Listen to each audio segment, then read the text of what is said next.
Audio Jungle. Audio Jungle. नमस्कार दोस्तों, स्वागत करते हैं आपका अपना चैनल स्टडी गाइड नंबर 1 पर। हमारे अतीत पार्ट 1 में क्लास 6 का एनसीईआरटी हिस्ट्री शुरू करने वाले हैं। अगर आपको इसका पीडीएफ चाहिए तो आप हमारे टेलीग्राम चैनल से जुड़ सकते हैं। तो चलिए शुरुआत करते हैं पहले चैप्टर से। चैप्टर का नाम है क्या, कब, कहाँ और कैसे। आप सीखेंगे इतिहास क्या है, इतिहास के स्रोत, भारत का नाम कैसे पड़ा और तारीखों के मतलब क्या हैं। हम जानेंगे इतिहास का क्या मतलब है। मानव के बीते हुए कल की कहानी को इतिहास कहते हैं।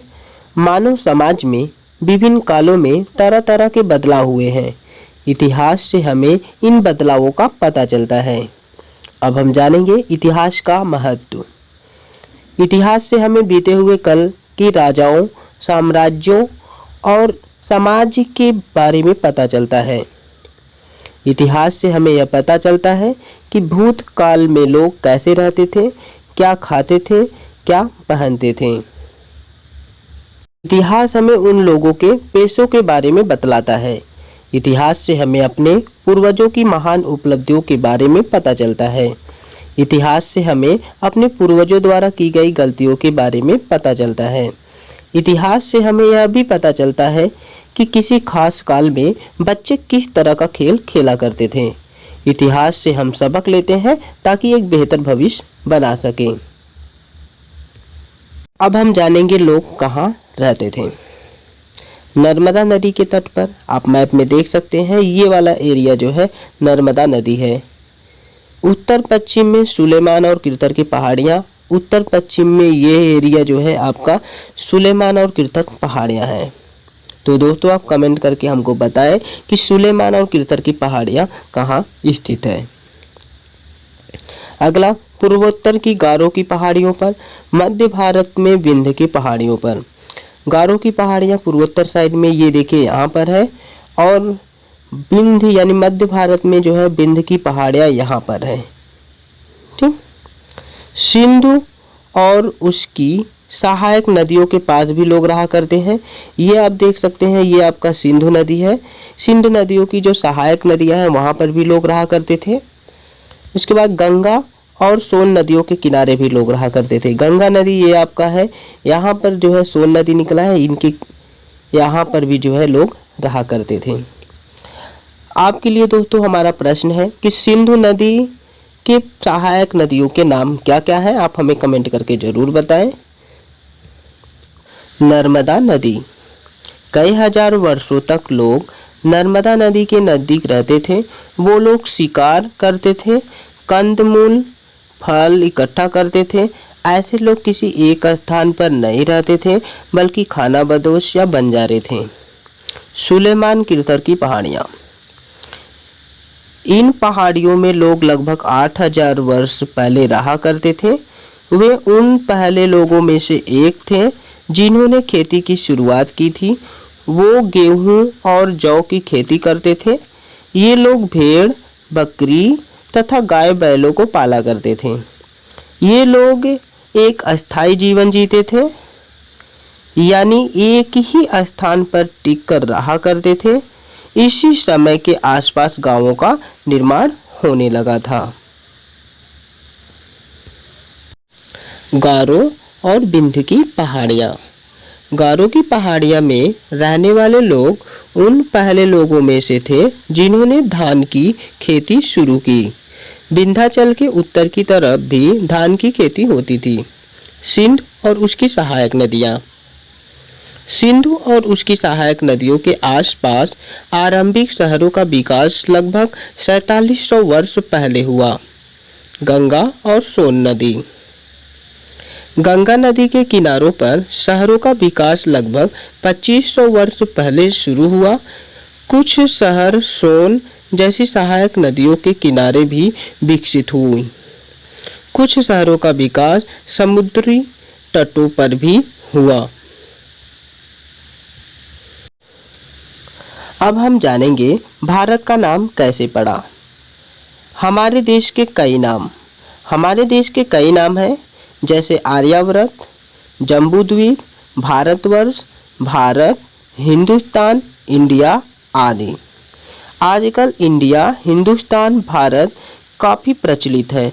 अब हम देखते हैं कि हमारे देश के इन नामों के पीछे क्या कहानी है। इंडिया, ईरान और यूनान के लोग भारत के उत्तर पश्चिमी इलाकों में आया करते थे, इसलिए वे सिंधु नदी के बारे में जानने लगे और वे नदी को इंडोस और हिंदोस कहते थे। इस तरह से सिंधु नदी के पूर्व की ओर पड़ने वाले इलाके का नाम इंडिया पड़ा। अब हम जानेंगे भारत नाम कैसे पड़ा। भारतीय उपमहाद्वीप के उत्तर पश्चिमी भाग में रहने वाले लोगों को भारत कहा जाता था। इनका जिक्र ऋग्वेद में किया गया है, इसलिए इस भूभाग का नाम भारत पड़ा। अब हम जानेंगे इतिहास के स्रोत। हम अतीत के बारे में कैसे जान सकते हैं, तो उसके कुछ स्रोत हैं: पांडुलिपियाँ, अभिलेख, सिक्के, पुरातत्व स्थल। अब हम जानेंगे पांडुलिपि क्या होता है। हाथ से लिखी हुई किताब को पांडुलिपि कहते हैं। छपाई, प्रिंटिंग की तकनीक के आविष्कार के पहले किताबों को हाथों से लिखा जाता था। शुरू की पांडुलिपियों को ताड़ के पत्तों या किसी भोजपत्र पर लिखा जाता था। पुरानी पांडुलिपियों से धार्मिक विश्वास, रीतियों, राजाओं, दवाइयों, विज्ञान, कविताओं आदि के बारे में प्रचुर जानकारी मिलती है। तो दोस्तों, पांडुलिपि का मतलब होता है मैन्युस्क्रिप्ट और मैन्यू का मतलब होता है हाथ से।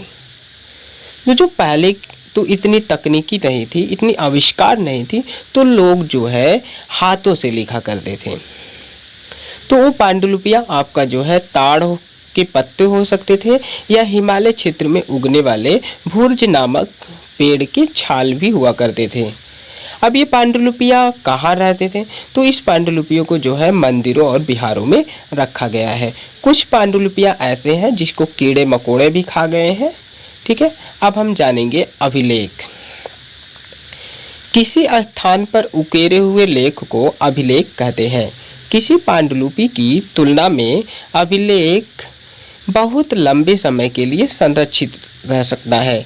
ज़्यादातर अभिलेखों में किसी राजा की घोषणा या आदेश मिलते हैं। ऐसी घोषणाओं को अभिलेखों पर इसलिए लिखवाया जाता था ताकि अधिक से अधिक लोग उन्हें पढ़ सके। कुछ अभिलेखों में राजाओं, व्यापारियों और अन्य लोगों द्वारा किए गए अच्छे कामों के बारे में लिखा जाता था। ऐसे अभिलेख अक्सर संस्कृत या प्राकृतिक या तमिल में लिखे जाते थे। दोस्तों, ये आपका जो है पांडुलिपि है और ये आपका अभिलेख है। ठीक है दोस्तों, चलो आगे चलते हैं। सिक्के। सिक्के पर अक्सर जारी करने वाले राजा की तस्वीर रहती है, इसलिए सिक्के से उस समय राजा के बारे में पता चलता है। सिक्कों से उस जमाने के कारीगरों की महारत के बारे में पता चलता है। सिक्के की शुरुआत सबसे पहले प्राचीन ग्रीस में 600 ईसा पूर्व में हुई थी। पुरातत्व स्थल। जिस स्थान से ऐतिहासिक अवशेष मिलते हैं, इसे पुरातत्व स्थल कहते हैं। भवन, स्मारक भी पुरास्थल की श्रेणी में आते हैं। ऐसे स्थानों से मिलने वाले पुरावशेष और अन्य वस्तुओं से बीते जमाने के बारे में प्रचुर जानकारी मिलती है। दोस्तों, ये आप चित्र देख सकते हैं, ये आपके सिक्के हैं। पुरातत्ववेद। पुरा अवशेषों के अध्ययन करने वाले को हम पुरातत्ववेद कहते हैं। अब हम जानेंगे तारीखों का मतलब। तारीखों की मदद से हमें घटनाओं को एक खास क्रम में रखने में सहूलियत होती है। इसलिए इतिहास का अध्ययन करते समय तारीखों का बहुत महत्व होता है। इतिहास के बारे में चर्चा करते हुए तारीखों के लिए BC यानी ईसा पूर्व और एडी ईस्वी का इस्तेमाल होता है। बीसी का मतलब होता है ईसा से पहले। एडी का मतलब होता है एनो डोमिनी यानी ईश्वर के साल में। कभी कभी एडी की जगह सीई यानी कॉमन एरा का भी इस्तेमाल होता है। इसी तरह बीसी के जगह बीसीई यानी बिफोर क्राइस्ट एरा का इस्तेमाल होता है। समय की गणना हम ईसा मसीह के जन्म से करते हैं। ईसा मसीह के जन्म के पूर्व को हम ईसा पूर्व कहते हैं और ईसा मसीह के जन्म के बाद को हम ईस्वी कहते हैं। अंग्रेजी में बीसी यानी बिफोर क्राइस्ट और ईस्वी को अंग्रेजी में एडी एनो डोमिनी। उम्मीद करते हैं दोस्तों आपको ये चीज़ें समझ में आया होगा। हमारा वीडियो आपको कैसा लगा आप हमें कमेंट करके ज़रूर बताएं दोस्तों, इससे हमें मोटिवेशन मिलता है। और भी वीडियो पाने के लिए चैनल को सब्सक्राइब करें, शेयर करें।